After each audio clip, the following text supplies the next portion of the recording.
ইতিপূর্বে যারা কোরআনের মঞ্চগুলোকে কোরআনের কথা বলতে বাধা দিয়েছে, যারা কোরআনের মাহফিলগুলোকে বন্ধ করে দিয়েছে, যারা কোরআনের তাফসীর ময়দানকে যারা ভেঙে দিয়েছে, লণ্ডভণ্ড করে দিয়েছে, যারা মুফাসসিরদেরকে এই জমিনে কোরআনের কথাগুলো বলতে দেয়নি, আল্লাহর কোরআনের ভাষ্য অনুযায়ী এরা সব কারা?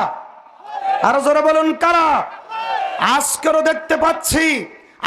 দেখতে পাচ্ছি কিছু বাতিলেরা, কিছু নাস্তিকেরা এবং খোলস পাল্টানো কিছু নামধারী মুনাফিকের বাচ্চারা এখনো পর্যন্ত এই জমিনে আল্লাহর কোরআনের পথে বাধা সৃষ্টি করার পায়তারা করতেছে।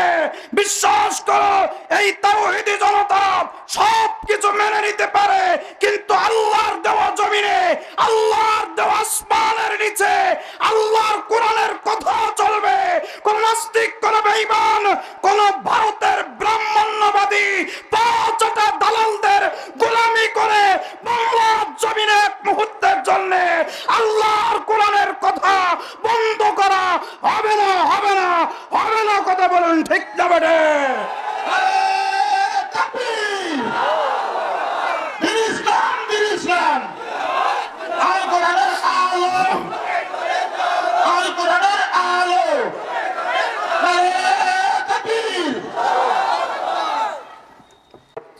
যে আল্লাহ রাব্বুল আলামিন এই জনপদের লোকালয় থেকে নিয়ে আজকের এই জান্নাতি প্যান্ডেলের নিচে কোরআন এবং হাদিস থেকে কিছু আমলের কথা শোনার জন্যে সুস্থ শরীরে গভীর রাত পর্যন্ত সময়কে কোরবানি করে আপনাকে আমাকে এ রাত পর্যন্ত জেগে থাকার মতো সুযোগ যে আল্লাহ পাক করে দিয়েছেন, ক্লান্ত শরীরটা বিছানায় না নিয়ে সে মহান মালিকের দরবারে একটিবার প্রাণ ঢালা শুকরিয়া জ্ঞাপন করি, বলি আলহামদুলিল্লাহ।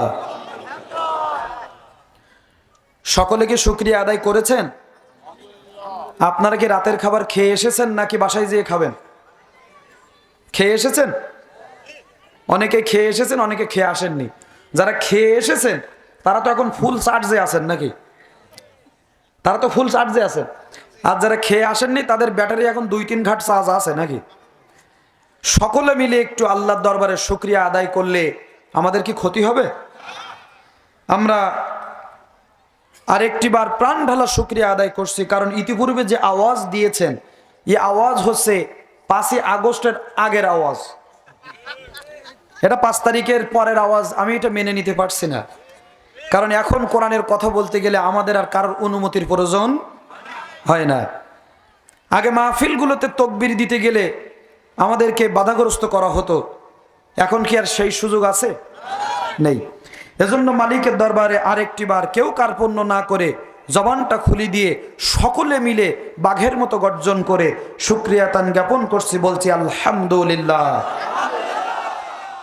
লক্ষ কোটি দুরুদ ও সালামের হাদিয়া এবং তোহফা কায়নান্দা তাজদারে মদিনা দুলালে আমিনা সাহেবদিনা মক্কার জ্যোতি মদিনার বাতি আহম্মদ মোহাম্মদ মোস্তফা দলিত মতিত নির্যাতিত নিষ্পেষিত নিগৃহীত মানবতার একমাত্র বন্ধু জনাবে মুহাম্মদুর রাসূলুল্লাহ সাল্লাল্লাহু আলাইহি ওয়াসাল্লাম মাগফিরাত কামনা করছি। বলুন তো আমার হাতে এই কিতাবখানার নাম কি? আর একটু জোরে। আল কোরআন। এই আল কোরআন কি আপনাদের এই পার্শ্ববর্তী আপনার করটিয়া নদী, করতোয়া নদীর বানের জোয়ারে ভাসতে ভাসতে আপনাদের দেবীগঞ্জের মসজিদে এসে উঠেছিল নাকি? এ কোরআন এসেছিল বদরের প্রান্তরে 14 জন সাহাবীর বুকের রক্ত জমিনে ঢেলে দেওয়ার বিনিময়ে, ঠিক না বে ঠিক?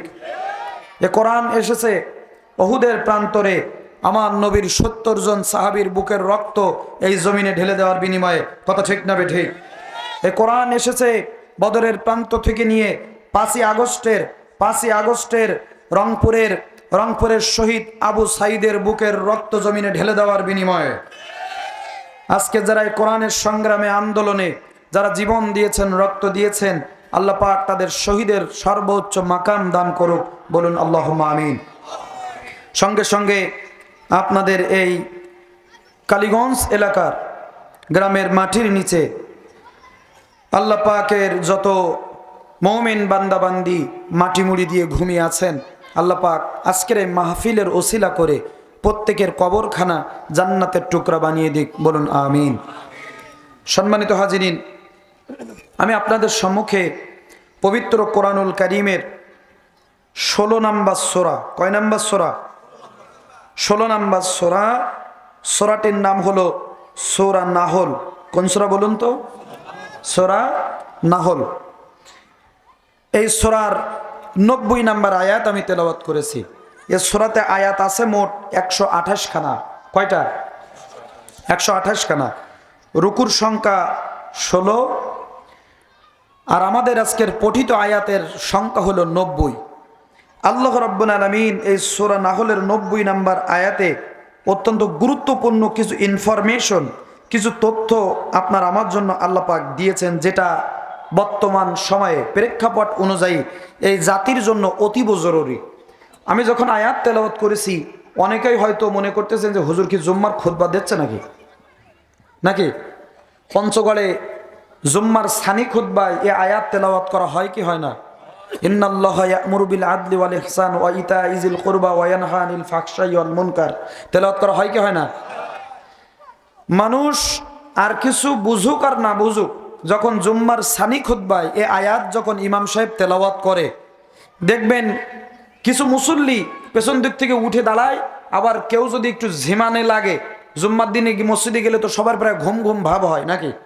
কারো যদি ঝিমানি থাকে, দেখবেন এই আয়াত ইমাম সাহেব যেই তেলাওয়াত করে, দেখবেন একটু গাটা ঝালা দিয়ে ওঠে, শরীর ঝালা দিয়ে ওঠে কি ওঠে না? কিন্তু আসলে মানে অনেকেই মনে করে যে আমাদের খুতবা শেষ হয়ে যাচ্ছে, এবার কাতার সোজা করতে হবে নাকি? কিন্তু আসলে মূলত এটা একটি কোরআনের আয়াত। সে আয়াতটা হলো সূরা নাহলের 90 নম্বর আয়াত। আচ্ছা, এখানে 60 বছর বয়সের কোনো মুরব্বী বাবাজি আছেন? 60 বছর বয়স? আলহামদুলিল্লাহ, অনেকেই আছেন। মুরব্বী বাবাজিরা বলবেন, 60 বছর ধরে ইমাম সাহেবের মুখ থেকে প্রতি জুম্মার সানি খুতবায় এই আয়াতটা শুনেছেন কি শোনেননি? শুনেছেন না? শুনেছেন। কিন্তু এই 60 বছর ধরে এই আয়াতের তেলাওয়াত আপনারা শুনছেন, কিন্তু এই আয়াতে আল্লাহ পাক আপনার আমার জন্য কি তথ্য, কি বলতে চেয়েছেন, সেটাকে বোঝার চেষ্টা কি আমরা করেছি? জোরে বলুন, করি নাই। আমার বন্ধুগণ, একটি গুরুত্বপূর্ণ আয়াত। পৃথিবীর প্রত্যেকটা জুম্মা মসজিদের সানি খুতবায় প্রত্যেক ইমাম সাহেবগণ এই আয়াতখানা তেলাওয়াত করে। তাহলে এই আয়াতের মর্যাদা, এই আয়াতের গুরুত্ব, তাৎপর্য কম না বেশি? বেশি। আসুন আমরা আজকে চেষ্টা করব এই আয়াতের আলোকে কিছু আমলের কথা শোনার জন্য। কিসের কথা? আমলের কথা। এই আয়াতের ভিতরে আল্লাহ পাক আদেশ দিয়েছেন 3টা। কয়টা? আদেশ দিয়েছেন 3টা, আর নিষেধ করেছেন 3টা। মোট কয়টা? 6টা। আজকের আমাদের আলোচনা এই 6টা পয়েন্টের উপরে। আর বিশেষ করে সংবিধিবদ্ধ সতর্কীকরণ। আজকের মাহফিলের আমার প্রাণপ্রিয়া আম্মা জানেরা, বোনেরা আছে না নেই? আছে না? তাদের জন্য কিছু কথা বলার দরকার, কারণ ওনারাই হয়েছেন বারবার বিগত সালে আমাদের সরকার। আম্মা জানদের জন্য কিছু স্পেশাল আলোচনা হবে। আল্লাহ যেন তৌফিক দান করেন, বলেন আমিন। আমার বন্ধুগণ, আমার ভাইরা, আসুন আল্লাহ রাব্বুল আলামিন আমাদেরকে আজকের একটি মুক্ত বাতাস, একটি মুক্ত স্বাধীন সমাজ আমাদেরকে দিয়েছেন। এই মুক্ত স্বাধীন সমাজে আজকের আল্লাহর কথাগুলো বলতে বলতে মানতে কোনো বাধা আছে? নেই। বন্ধুগণ, আমার ভাইরা, সময় নষ্ট করব না, যেহেতু রাত অনেক গভীর হয়ে গেছে, আমাদের ঘুমের প্রয়োজন, ওদিকে ফজরের নামাজ আমাদের জন্য অপেক্ষা করছে। সুতরাং এদিকে ওদিকে সময় নষ্ট না করে আসুন আমাদের মূল আলোচনায় চলে যায়। আল্লাহ রাব্বুল আলামিন কি বলছেন? পঞ্চগড়ের দেবীগঞ্জবাসী মহান আল্লাহ রাব্বুল আলামিন সূরা নাহলের 90 নম্বর আয়াতখানা আমার নবীর উপরে নাজিল করে দিলেন। রাসূল আমার মক্কার জমিনে যখন কোরআনের দাওয়াত দিতেছেন, মক্কার জমিনে আমার নবীজি যখন কোরআনের প্রচার প্রসার দিতেছেন, সেই মুহূর্তে আল্লাহ রাব্বুল আলামিন এই সূরা নাহলের 90 নম্বর আয়াতখানা নাজিল করলেন। কি কারণে আল্লাহ রাব্বুল আলামিন এই সূরা নাহলের 90 নাম্বার আয়াত নাজিল করলেন। তার একটি অনেকগুলো কারণের ভিতরে একটি কারণ হলো, সেই জামানায় আবু জেহেল ছিল সরকার প্রধান, মক্কার প্রধানমন্ত্রী আবু জেহেল। বিগত দিনগুলোতে মক্কা জমিনে আবু জেহেল এককভাবে তার বাপ দাদা রেখে যাওয়া পৌত্তলিকতা, ধর্মের দাওয়াত এবং প্রচার দিত। তার বাপ দাদার রেখে যাওয়া আদর্শগুলোকে বাস্তবায়ন করার জন্য চেষ্টা করত। আল্লাহ রাব্বুল আলামিন লাউহে মাহফুজ থেকে আমার নবীর উপরে যখন কোরআনুল কারীম নাজিল করলেন হেরা পর্বতে, আর আল্লাহ পাক আমার নবীকে ডাক দিয়ে বললেন, নবী, বর্তমান সমাজে বাতিলদের বিপক্ষে, কোরআনের দলীয় দোকদের বিরুদ্ধে, কোরআনের বিপক্ষে শক্তির বিরুদ্ধে আপনি এখন ডাইরেক্ট কোরআনের প্রচার প্রসার দেবেন। আবু জেহেল কি করল? মক্কার জমিনে শুধুমাত্র দলীয়করণ করে তার দলের প্রচার প্রসার ছাড়া, তার দলের কর্মসূচি ছাড়া, তার দলের এজেন্ডা ছাড়া আর কোন দলের এজেন্ডা, আর কোন দলের কার্যক্রম মক্কার নামক রাষ্ট্রে চলবে না। এ আইন আবু জেহেল পাশ করেছে তার বানানো সংসদ দারুন নদওয়াতে। আবু জেহেল দারুন নদওয়াতে এই আইন পাশ করেছে। এই মক্কা জমিনে আমার দলের দাওয়াত, আমার দলের কার্যক্রম, আমার দলের এজেন্ডা ছাড়া আর কোন দলের এজেন্ডা কার্যক্রম চলবে না। আর কোন দলের বৈঠক, মিছিল, মিটিং এই সমাজের মধ্যে হতে দেওয়া হবে না। বন্ধুগণ, আমার ভাইয়েরা, বাস্তবতা মিলিয়ে নিবেন। ইতিপূর্বে আমরা দেখেছি আবু জেহেল যেমন মক্কা জমিনে তার দলের কর্মসূচি ছাড়া অন্য কোন দলের কর্মসূচির জন্য সহ্য করতে পারত না। কারণ জানে, আবু জেহেল জানে, আমার দলের কার্যক্রম, আমার দলের সমস্ত এজেন্ডাগুলো যদি এর বিপক্ষে অন্য কোনো দল দাঁড়িয়ে যায়, তবে আমার দলের সব গোমর ফাঁস হয়ে যাবে। আর সেই বিরোধী পার্টি, সেই বিরোধী দল যদি হয় আমার ভাতিজা মুহাম্মদ, তবে তো আর কোনো প্রশ্নই আসে না, আমার এই দলের কোনো চিহ্ন পর্যন্ত থাকবে না। এই জন্যে আবু জেহেল তার তৈরি করা সংসদ দারুন নদওয়ার ভিতরে তার মন্ত্রী পরিষদ দেখে আইন পাশ করে দিল, আজকের থেকে মক্কার জমিনে আর কোনো দলের কার্যক্রম চলবে না, আর কোনো দলের মিছিল চলবে না, আর কোনো দলের সমাবেশ চলবে না, আর কোন দলের কার্যক্রম এই সমাজে বাস্তবায়ন করতে দেওয়া হবে না। আমার ভাইরা, একটিবার বলুন দেখি, ইতিপূর্বে কোন দলের কথা বলবো না, কোন দলের কথা বলবো না, কোন দলের ব্যক্তিগত এজেন্ডার কথা বলবো না, শুধু একটি কথার সাক্ষ্য দিবেন, ইতিপূর্বে আবু জেহেল যেমন তার দলের কার্যক্রম ছাড়া, তার দলের দাওয়াত ছাড়া, তার দলের প্রচার ছাড়া অন্য কোন দলের প্রচার প্রসার পছন্দ করত না। বাংলার জমিনে ইতিপূর্বে এমন পরিবেশ ছিল কি ছিল না? শুধু দলীয়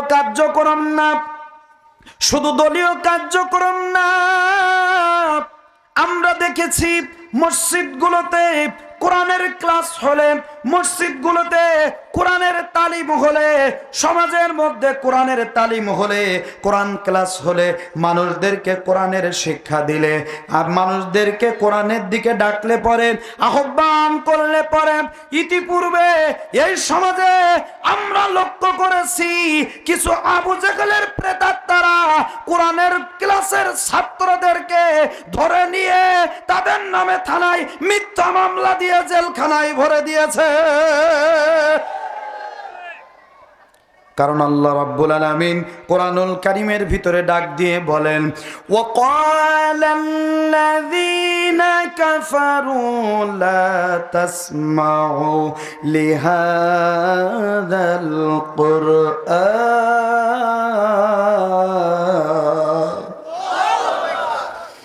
আল্লাহ রাব্বুল আলামিন ডাক দিয়ে বলেন, নবী, কাফেরেরা বলে এই জমিনে কোরআনের আলোচনা চলবে না, কোরআনের কথা চলবে না, কোরআনের দাওয়াত চলবে না। যারা কোরআনের দাওয়াতে, কোরআনের সমাবেশে, কোরআনের কার্যক্রমে যারা বাধা প্রদান করে, যারা কোরআনের সমাবেশ হতে দেয় না, এরা কোশ্চেন কালেও মুসলমান হতে পারে না, কারণ আল্লাহ পাক বলছেন ওরা কাফের।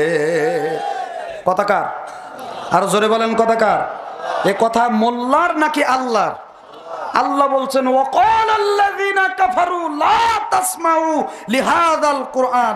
নবী কাফেরেরা বলে যেখানে কোরআনের আলোচনা চলে বাধা দেবে যারা, এরা সব কি কাফের। আরো জোরে কথা কার? কথা হলো আল্লাহ। ভাইরা আমার, তাহলে স্পষ্টভাবে শুনে রাখুন, স্পষ্টভাবে শুনে রাখুন। মুসলমান ভাইরা, একটু রাগ করেছেন নাকি?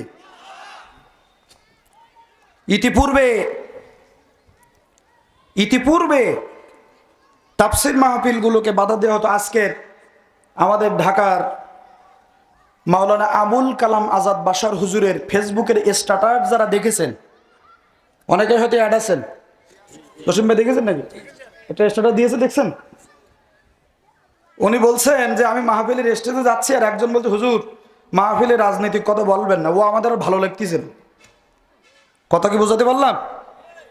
তো হুজুর শুধু ওনার দিকে একবার একটু তাকাইছে যে ইতিপূর্বে আমি কোরআনের মাহফিল করেছি, কথা বলেছি, কেউ আমাকে এই কথা বলার সাহস পায়নি, আর এখন তো কোরআনের ময়দান উন্মুক্ত, আপনার সাহস হয় কোন কায়দায় যে আমাকে এই ধরনের মন্তব্য করার? কথা বলেন ভাইরা আমার। 5ই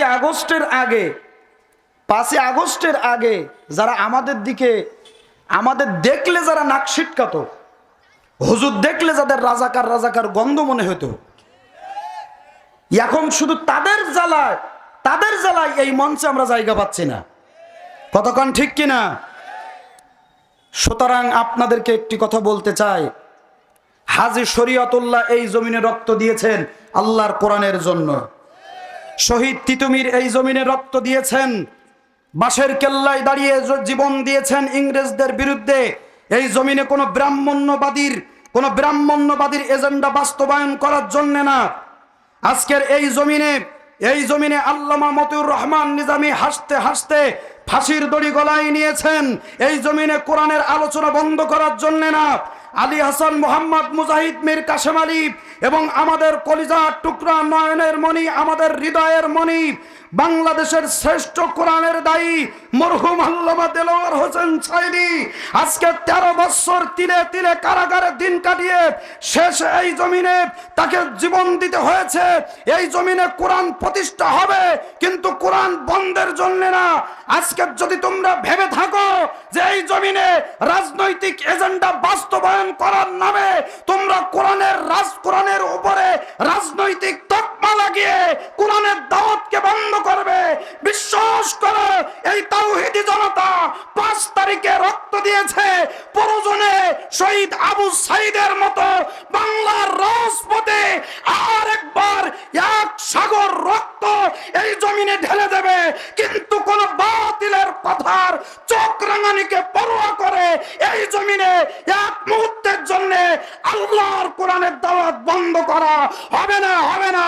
রাজি আছেন কারা কারা? 2টা হাত আল্লাহকে দেখিয়ে দিয়ে না।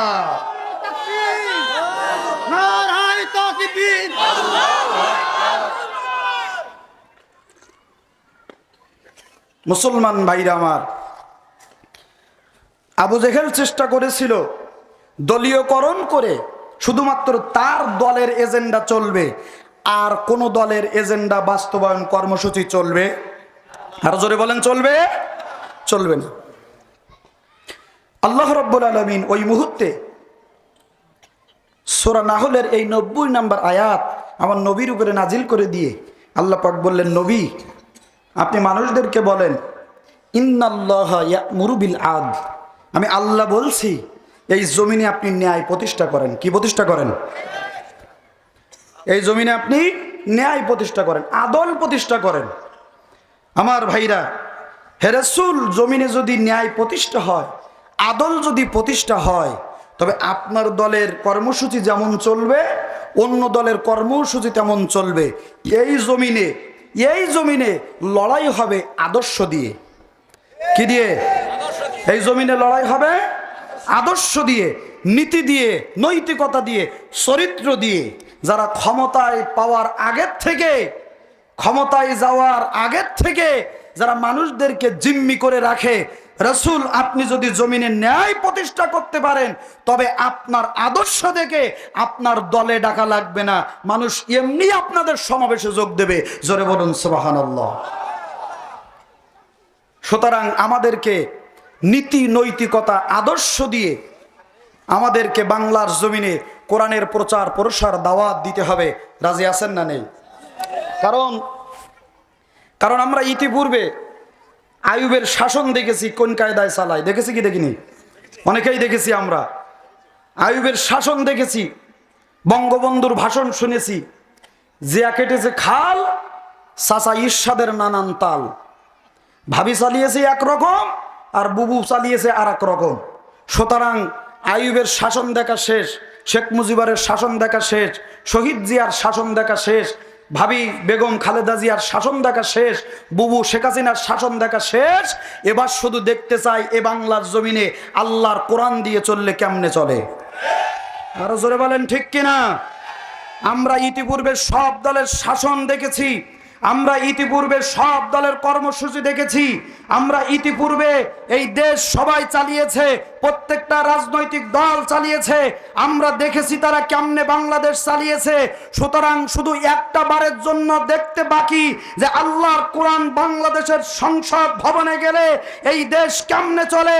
ও পঞ্চগড়ের দেবীগঞ্জবাসী, একটিবার দেখতে চাই আল্লাহর কোরআন সংসদে গেলে পরে এই বাংলাদেশ কেমনে চলে। আজকের যদি এই কোরআনকে সংসদে পাঠিয়ে 5টা বছর চলুক, যদি ভালো না লাগে আমরা কোরআন সংসদ থেকে নামিয়ে নিয়ে আসবো। ভালো না লাগলে কোরআন, আপনারা তো 10 বছর 15 বছর চালিয়েছেন, শুধু 5টা বছর কোরআন আলাদের কাছে দিয়ে দেখেন, শুধু 5 বছর কোরআন আলাদের কাছে দিয়ে দেখেন। যদি ভালো না লাগে আর আপনাদের দেখতে হবে না। কিন্তু একটিবারের জন্য দেখতে চাই আল্লাহর কোরআন সংসদে গেলে এই দেশ কেমনে চলে। কোরআন সংসদে যাক, এই পক্ষে কারা কারা রাজি আছেন? 2টা হাত আল্লাহকে দেখিয়ে দিয়ে দেন। আল্লাহ কবুল করুক, বলুন আমিন। আমার ভাইরা, একটু রাগ করেছেন নাকি? অসুবিধা হচ্ছে? একটু মহব্বতে জিকির করুন, লা ইলাহা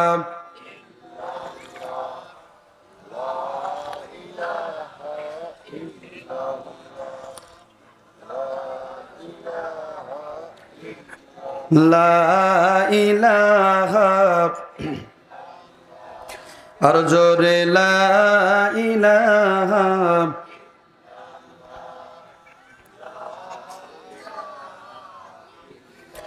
নবীর রওজা শরীফ দেখে মন ভরে না, নবীর রওজা শরীফ দেখে মন ভরে না। দিদার দাও গো শাহে মদিনা, দিদার দাও গো শাহে মদিনা। নবীর রওজা দেখতে চাই কি চাই না? জোরে বলুন, চাই কি চাই না? নবীর রওজা শরীফ দেখে মন ভরে না, নবীর রওজা শরীফ দেখে মন ভরে না। দিদার দাও গো শাহে মদিনা, দিদার দাও গো শাহে মদিনা। আরশের মেহমান করেছেন আল্লাহ, কত শান কত মান মোর কামলেওয়ালা। আরশের মেহমান করেছেন আল্লাহ, কত শান কত মান মোর কামলেওয়ালা, ও গো মদিনাওয়ালা করো করুণা, ও গো মদিনাওয়ালা করো করুণা, দিদার দাও গো শাহে মদিনা, দিদার দাও গো শাহে মদিনা। নবীর রওজা শরীফ দেখে মন ভরে না, নবীর রওজা শরীফ দেখে মন ভরে না, দিদার দাও গো শাহে মদিনা, দিদার দাও গো। বলেন আল্লাহুম্মা আমিন। আল্লাহ যেন কবুল করেন, বলেন আমিন। মুসলমান ভাইরা আমার, আল্লাহ রাব্বুল আলামিন যখন আমার নবীকে ডাক দিয়ে বলেন, নবী জমিনে আপনি আদল প্রতিষ্ঠা করেন, ন্যায় প্রতিষ্ঠা করেন, ইনসাফ প্রতিষ্ঠা করেন, তখন আর দলীয় কোন্দল থাকবে না, দলীয়করণ থাকবে না। আপনি ন্যায় নীতিভাবে এ সমাজ চালাতে পারবেন, নীতি প্রতিষ্ঠা করতে পারবেন। আবু জেহেলের কানে যখন এই সংবাদ পৌঁছিয়ে গেল, আল্লাহ রাব্বুল আলামিন কোরআনের আয়াত নাজিল করেছে এ জমিনে ইনসাফ ন্যায় প্রতিষ্ঠা করার জন্য মুহাম্মদ সাল্লাল্লাহু আলাইহি ওয়াসাল্লাম আবু জেহেলের সঙ্গে লড়াই করবেন ন্যায় দিয়ে, ইনসাফ দিয়ে। আবু জেহেল কি করল?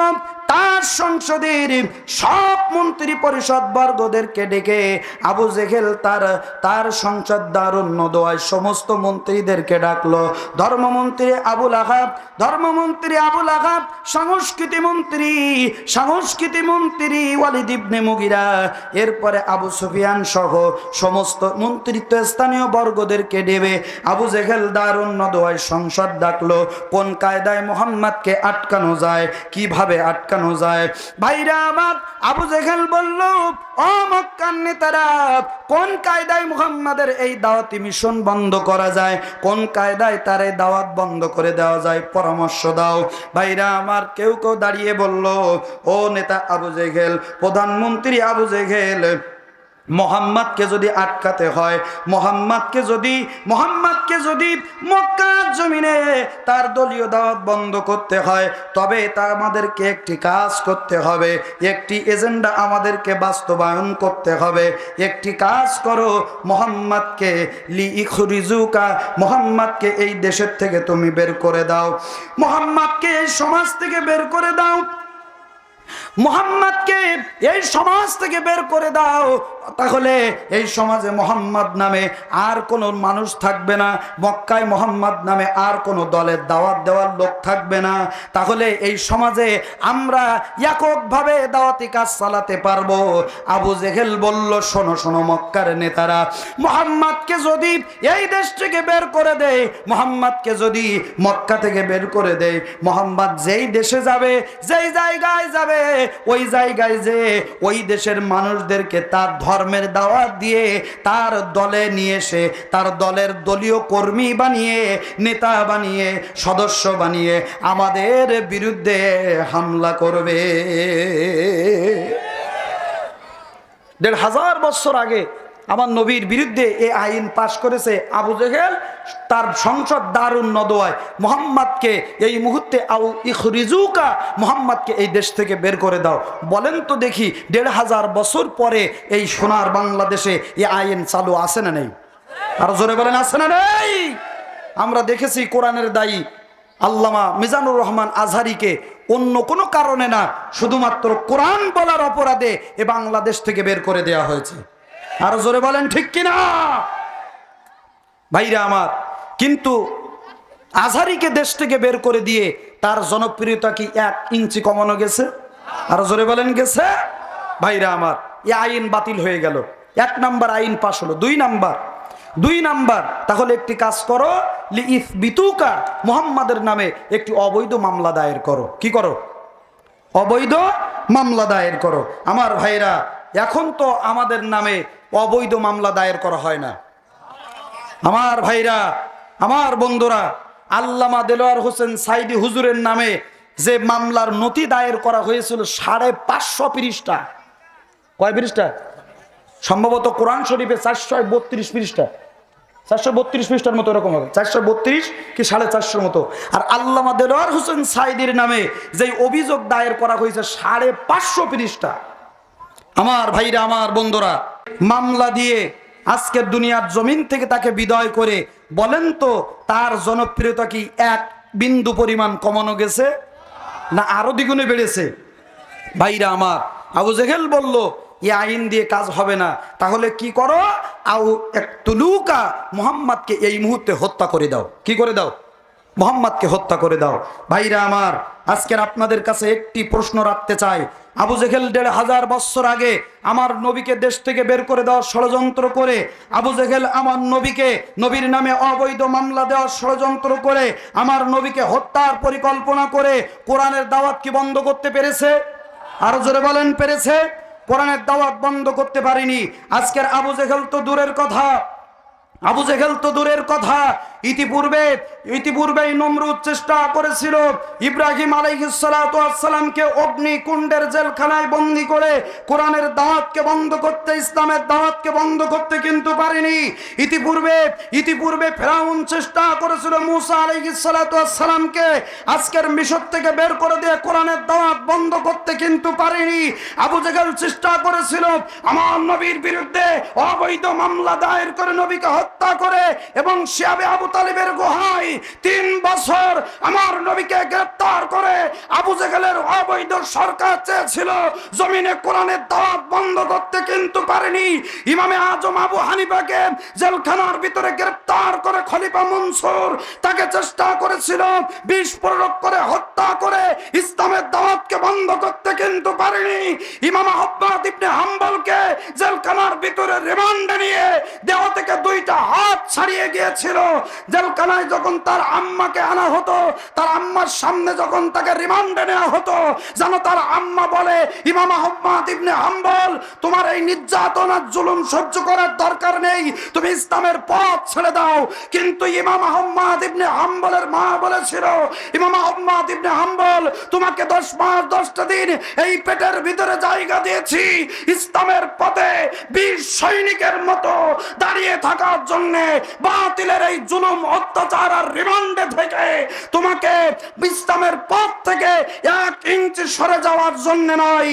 সুতরাং এই জেলখানার ভিতরে বাতিল সরকার যদি তোমাকে হত্যা করেও ফেলে, আমি তোমার মা বলছি, এই জমিনে ইসলাম থেকে 1 মুহূর্তের জন্য সরে দাঁড়াবে না, বরং বাতিলের সামনে বীরের মতো গর্জে উমারের মতো ইসলামের তাকবীর দেবে।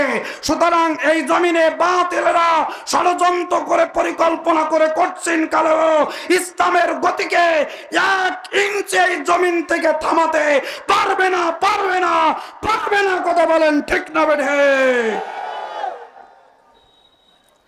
ইতিপূর্বে পশ্চিমকালেও বাতিলরা সফল হয়নি, ভবিষ্যতে হবে?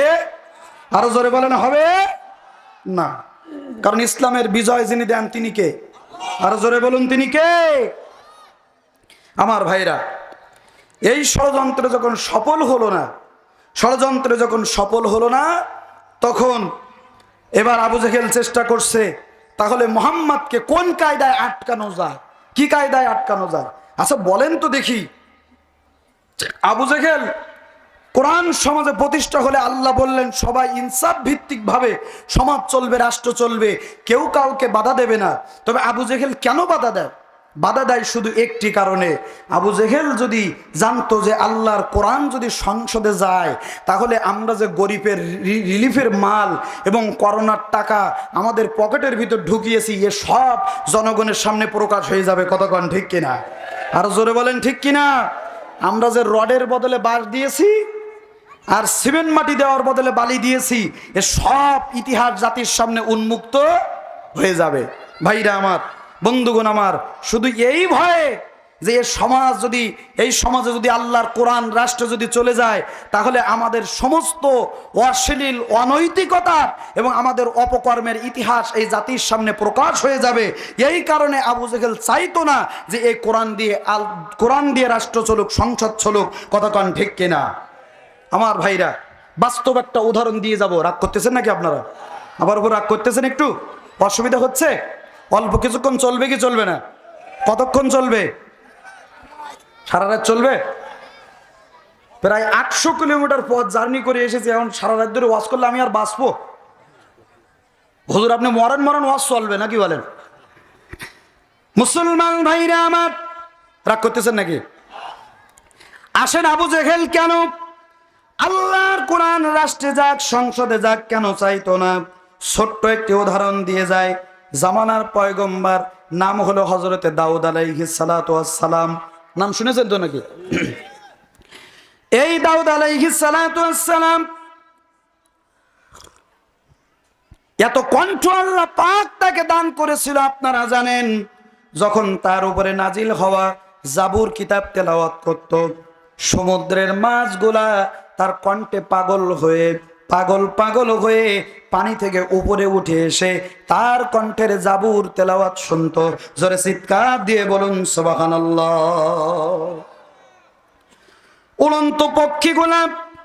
উড়ন্ত পাখিগুলা নিজেদের ডানা ঝাপটানো বন্ধ করে দিয়ে দাউদ নবীর কণ্ঠের তেলাওয়াত শুনতো। এত কণ্ঠ, এত সুর আল্লাহ পাক দাউদ নবীর কণ্ঠে দিয়েছিলেন। এই দাউদ নবীর জামানায় একজন ষোড়শী রূপবতী গুণবতী চেহারাওয়ালা সুশ্রী একজন মহিলা আছে। সেই সমাজের সব চাইতে সুন্দর দেখতে, এত পরেশগার, এত আল্লাহওয়ালা, এত ইসলাম প্রেমিক, জীবনে নামাজ কাজা হয়নি, জীবনে পর্দা কাজা করিনি, জীবনে কোনো পরপুরুষের সামনে নিজের চেহারা প্রদর্শন করিনি, নিজের কণ্ঠের আওয়াজ এলাকার কোনো যুবকেরা শুনিনি। ভাইরা আমার, হঠাৎ করে ওই এলাকার একদম যুবক একদিন এই মেয়েটার বাড়ির সামনে দিয়ে যখন হেঁটে যেতেছে, এমন সময় বাড়ির পর্দার আড়াল দিয়ে ওই মেয়েটার চেহারার সামান্য ঝলকানি যুবকেরা একদিন দেখতে পেয়েছে। যুবকেরা দেখার পরে ওই যুবক পাগল হয়ে গেছে। এত সুন্দর চেহারার সুশ্রীওয়ালা, এত সুন্দর চেহারার মেয়ে আমাদের এলাকায় আছে আমরা জানি না। এত সুন্দর দেখতে এই মেয়েটা, এত সুন্দর দেখতে, আহারে আমরা তো জানি না। এই যুবকেরা চেষ্টা করলো এই মেয়েটাকে নিজেদের প্রেমের ফাঁদে ফেলে, নিজেদের প্রেমের জালে আটকিয়ে কেমন করে তাকে নষ্ট করা যায়, এজন্যে প্রেমপত্র নামক পত্র তার কাছে দেওয়ার চেষ্টা করলো, তার নিজেদের প্রেমের জালে ফেলানোর চেষ্টা করলো। ও যুবক ভাইরা, ওই ছেলেরা চেষ্টা করলো মেয়েটাকে নিজেদের প্রেমের জালে ফাঁসানোর জন্য, কিন্তু আমার ভাইরা মেয়েটা স্পষ্ট ভাবে জানিয়ে দিল, না না না না, আমি আমার চরিত্রকে এতদিন পর্যন্ত হেফাজত করে এসেছি। ইন্নী আখাফুল্লাহ, এই কলিজার ভিতরে ভয় আছে কার? আরো জোরে বলুন কার? কলিজার ভিতরে ভয় আছে আমার আল্লাহর। আমার আল্লাহর ভয় অন্তরের ভিতরে আছে। সুতরাং তোমাদের এই অবৈধ প্রস্তাবে রাজি হয়ে আমি আমার চরিত্র নষ্ট করতে পারি? আর জোরে বলেন, পারি না। মুসলমান দিনী ভাইরা আমার, এই ছেলেরা বারবার চেষ্টা করে যায় কেমন করে মেয়েটার প্রেমের জালে আটকানো যায়। যেমন করে আজকের আমাদের যুবক ছেলেরা আজকের প্রেমপত্র বিনিময় করে, ভালোবাসা আদান প্রদান করে মোবাইলে মেসেঞ্জারের মাধ্যমে। আগেকার জামানায় প্রেম ভালোবাসা হতো চিঠির মাধ্যমে, প্রেম ভালোবাসা হতো বটগাছতলায়, আম গাছতলায়। কিন্তু এখন প্রেম ভালোবাসা হয় মোবাইলে, মেসেঞ্জার একটা অ্যাপ আছে, এই অ্যাপের মাধ্যমে। আজকের যুবক ছেলেরা সারা রাত ধরে মেসেঞ্জারের মাধ্যমে বিভিন্ন মেয়ের আইডিতে আপনার SMS পাঠিয়ে আজকের ডিজিটাল কায়দায় প্রেম ভালোবাসা হয়। এখন আর গাছতলায়, আমতলায়, বাঁশবাগানে যাওয়া লাগে না, এই অ্যাপের মাধ্যমে প্রেম ভালোবাসা হয়। এই সমাজে চলে কি চলে না? যুবক ভাইরা আজকের এই অ্যাপের মাধ্যমে মেয়েদের সাথে প্রেম ভালোবাসা চালায়, মেসেঞ্জারে রিকোয়েস্ট পাঠিয়ে দেয়, ফেসবুকে রিকোয়েস্ট পাঠিয়ে দেয়, মনে করে যে মেয়ের কাছে আমি রিকোয়েস্ট পাঠাচ্ছি, এই মেয়ে মনে হয় আমার ছাড়া এ দুনিয়ায় আর কারোর ভালোবাসে না। ও পাগলা জানে না যে ওই মেয়ে এই যুবক ছাড়া আরো 70টার সাথে 1 ঘন্টায় 100 কিলোমিটার বেগে চালাচ্ছে। কতক্ষণ? আর ওই মেয়ে ওই মেয়ে মনে করে যে এই ছেলে মনে হয় আমার ছাড়া চোখে মুখে আর কিছু দেখে না, মোবাইলে আপনার মেসেঞ্জারে চ্যাট করে, ও শোনা আই লাভ ইউ, তোমার ছাড়া চোখে মুখে আর কিচ্ছু দেখি না। সেই এক প্রেমিকা বটতলায় বসে ওর গালে বাদাম দিচ্ছে, ও ওর মুখে বাদাম দিচ্ছে। তা প্রেমিকা বলতেছে, শোনা তোমার চোখের ভিতর তাকালে আমি দুনিয়ার সব দেখতে পাই। এখন ওই এলাকার এক চাচার গেছে ছাগল হারিয়ে, ওই পাল দিয়ে হেঁটে যাচ্ছিল, চাচা বলছে, এই খোকা, যখন তোর প্রেমিকার চোখে দুনিয়ার সব দেখতে পাই, দেখদিন আমার ছাগল হারিয়ে গেছে কোন জায়গায়। কি আশ্চর্য ব্যাপার। শুধু তাই না আমার ভাইরা, এখন নতুন সব ফেসবুকের কি সব আইডি। সেদিন ফেসবুকে দেখতে দেখতে একটা আইডি আমার সামনে আসছে, আইডির নাম হলো দক্ষিণা বাতাসে লুঙ্গি ওড়ে আকাশে। আমি চিন্তা করলাম, লুঙ্গি যদি আকাশে থাকে তলার দিকে কি অবস্থা, আছে না নেই, আছে না নেই, অসুবিধা হচ্ছে আমার ভাইরা। এই মেয়েটার কাছে প্রেমের প্রস্তাব যখন দিল, প্রেমের প্রস্তাবে রাজি হলো না, প্রেমের প্রস্তাবে রাজি হলো না, বরং স্পষ্ট জানিয়ে দিল প্রেমপত্র দিয়ে কোনো লাভ হবে না, ভালোবাসার প্রস্তাব দিয়ে কোনো লাভ হবে না, আমি তোমাদের প্রস্তাবে রাজি হব না। কারণ আমার কলিজার ভিতরে ভয় আছে। কার? আরো জোরে বলেন কার? আজকের এই সমাজে কিছু দুশ্চরিত্র, কিছু ছাছলা টাইপের ছেলেরা আছে, প্রেমের প্রস্তাব মেয়েরা প্রত্যাখ্যান করার পরেও ইয়েতিমের মতো গার্লস স্কুলের সামনে যে দাঁড়িয়ে থাকে, আছে না নেই? আরো জোরে বলেন, আছে না নেই? মহিলা কলেজের সামনে যে ইয়েতিমের মতো দাঁড়িয়ে থাকে, ইয়েতিমের মতো কাঙ্গালের মতো দাঁড়িয়ে থাকে। আমার ভাইরা বলেন তো দেখি, আপনাদের সমাজে এরকম চরিত্রের পোলাপান আছে না? না, আপনাদের দেবীগঞ্জের যুবকেরাও অনেক ভালো, আমি আমার সাতক্ষীরার কথা বলছি। হ্যাঁ, দেখা গেল শেষ বেলা আমার বাড়ি যাওয়া হলো না, নাকি বলে?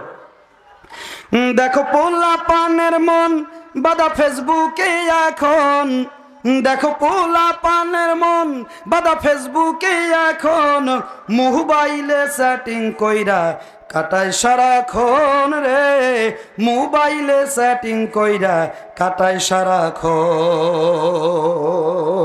কথা বলেন, কথা বলেন। সারা রাত ফেসবুক চালিয়ে, সারা রাত ফেসবুক চালিয়ে ফজরের সময় সোনার আর ঘুম ভাঙে না, ঠিক কিনা?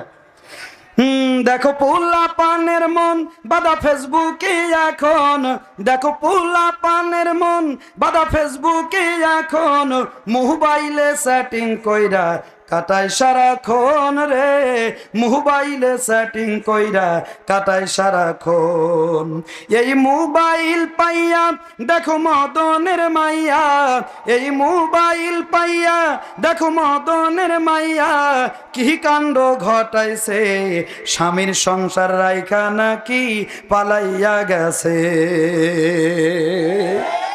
পঞ্চগড়ের মেয়ে ফেসবুকে ভালোবাসার টানে সোজা সাতক্ষীরা চলে গেছে, আছে না নাই?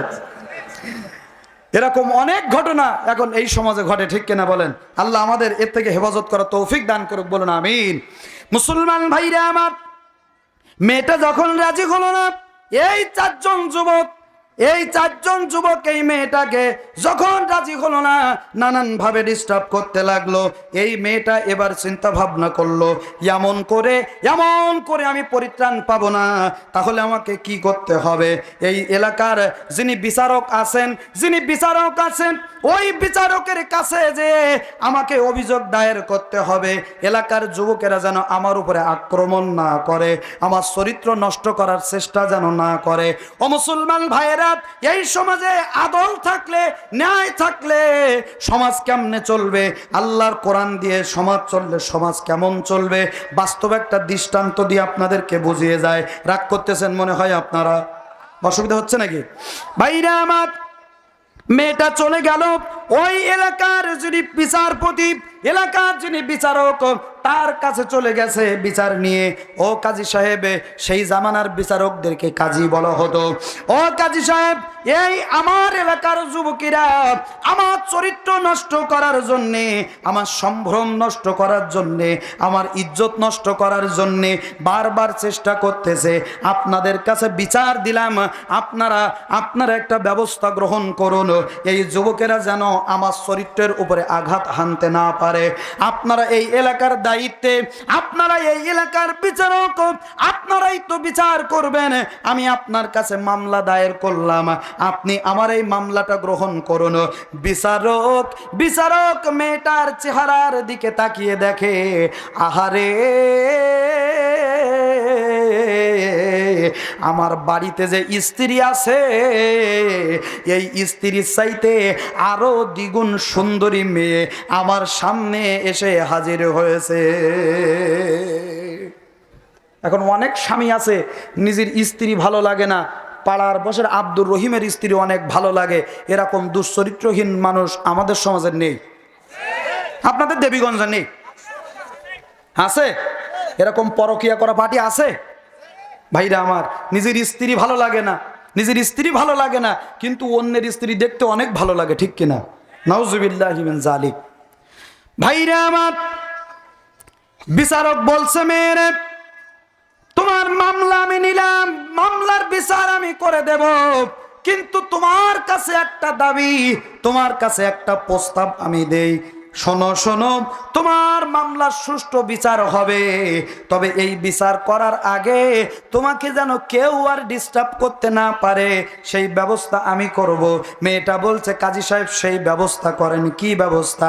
কাজী সাহেব বলছে, চলো মানুষ জানার আগে আমরা কাজী অফিসে যে বিয়ের কাজটা সেরে ফেলি। নাউজুবিল্লাহ বললেন না? আমার ভাইরা, আজকের এই সমাজে অনেক নেতা চরিত্র ইতিপূর্বে এরকম দুশ্চরিত্র ছিল কি ছিল না? আর জোরে বলেন, ছিল কি ছিল না? যারা স্টেজের উপরে উঠে 70 রাকাত 80 রাকাত নফল নামাজের লেকচার দিত, ক্ষমতা পাল্টানোর পরে আজকে তাদের চরিত্র দেখা গেল রাত্রের বেলায়, প্রত্যেক রাত্রে তাদের নারী না হলে চলতো না। কথা কন ঠিক কিনা? আর জোরে বলেন ঠিক কিনা?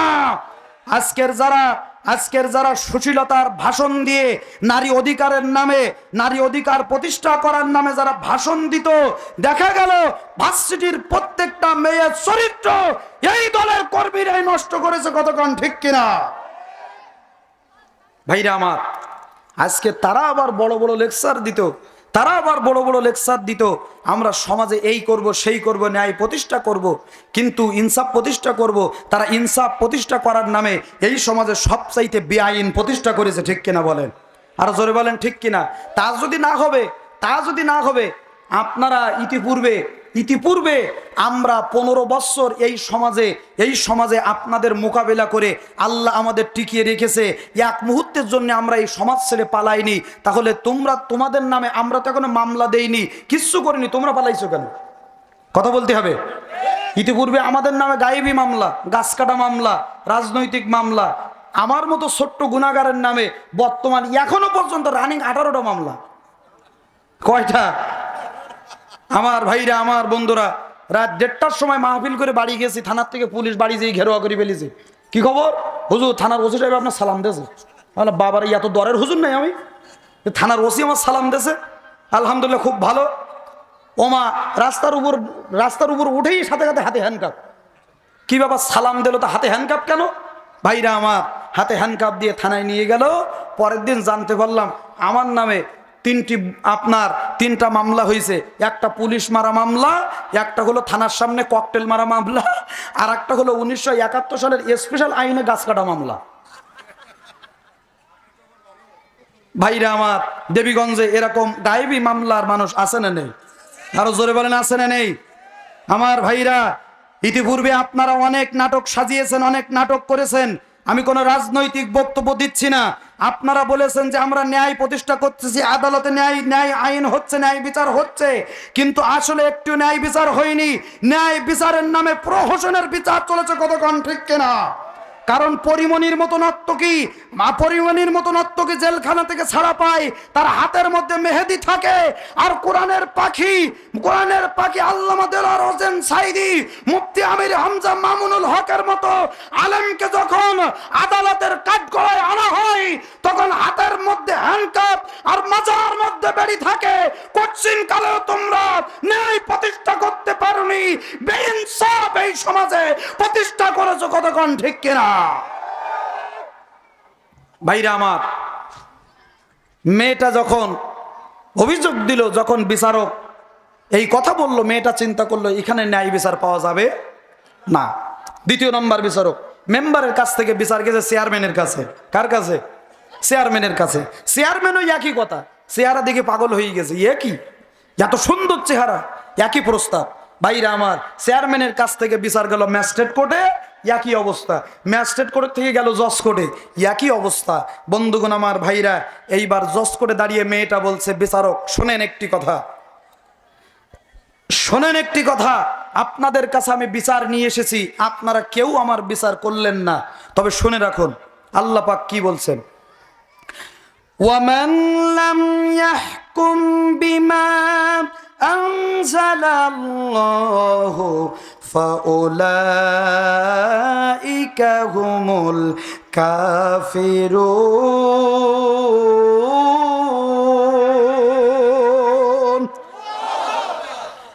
অন্য আয়াতে আল্লাহ পাক বলছেন, অন্য আয়াতে আল্লাহ পাক বলছেন জালিমুন, অন্য আয়াতে আল্লাহ পাক বলছেন ফাসিকুন। সূরা মায়েদার আয়াত। মেয়েটা বলছে, ও বিচারকেরা, যাদের উপরে এই সমাজের বিচারের দায়িত্ব দেওয়া হয়েছে, তারা যদি আল্লাহর কোরআন দিয়ে বিচার না করে, এরা হলো কাফের, এরা হলো জালেম, এরা হলো ফাসিক। আপনাদের উপরে এই সমাজের ন্যায় বিচারের দায়িত্ব দেওয়া হয়েছে, আমি আপনাদের কাছে মামলা নিয়ে আসলাম, আপনারা মামলার বিচার করলেন না, বরং উল্টো উল্টো আমাকে বিয়ের প্রস্তাব দিলেন, যেহেতু আপনারা আমার বিচার করলেন না, আমি যেহেতু মামলার বিচার পেলাম না, সুতরাং এই বিচার নিয়ে যাব আমি সুপ্রিম কোর্টে। এই জামাত সব চাইতে বড় বিচারক যিনি, পয়গম্বর দাউদ আলাইহিস সালাতু ওয়াস সালাম, তার কাছে যে এই মামলার বিচার আমি দায়ের করব। আমি আজকের মেয়ে মানুষ বলেন, মহিলা মানুষ বলেন, বিচার পেলাম না, বিচার আপনাদের কাছে চাই না, পয়গম্বর দাউদের কাছে এই বিচার আমি নিয়ে যাব। ভাইরা আমার, মেয়েটা বাড়িতে চলে গেল, চারজন বিচারক চিন্তা করলো, এই মেয়ে যদি এই বিচার নিয়ে পয়গম্বর দাউদ আলাইহিস সালাতু ওয়াস সালামের কাছে যায়, আর পয়গম্বর দাউদ যদি এই মেয়ের দরখাস্ত নেয়, মামলা যদি নেয়, আমাদের একটাও পথ থাকবে না, আমাদের বিচারকের পথ তো থাকবে না, উল্টো আমাদেরকে জেলে যেতে হবে, কারণ আমরা যে মামলার রায় দিয়েছি একটাও বৈধ রায় না, সব হলো অবৈধ রায়। কথা বলেন, কথা বলেন। প্রধান বিচারপতি, আপনি যে রায় দিয়েছেন, এই একটি রায়ও বৈধভাবে ছিল না, কারণ যে বিচারপতি বৈধ রায় দেয়, ওই বিচারপতিকে দেশ ছেড়ে পালানো লাগে। আরো জোরে বলেন, লাগে? লাগে না। আমার ভাইরা, আমার বন্ধুরা, ছোট্ট একটি দৃষ্টান্ত দেই, যদি আপনাদের কষ্ট না হয়। দেব ভাই, দেব? রাগ করতেছেন নাকি? এক দেশের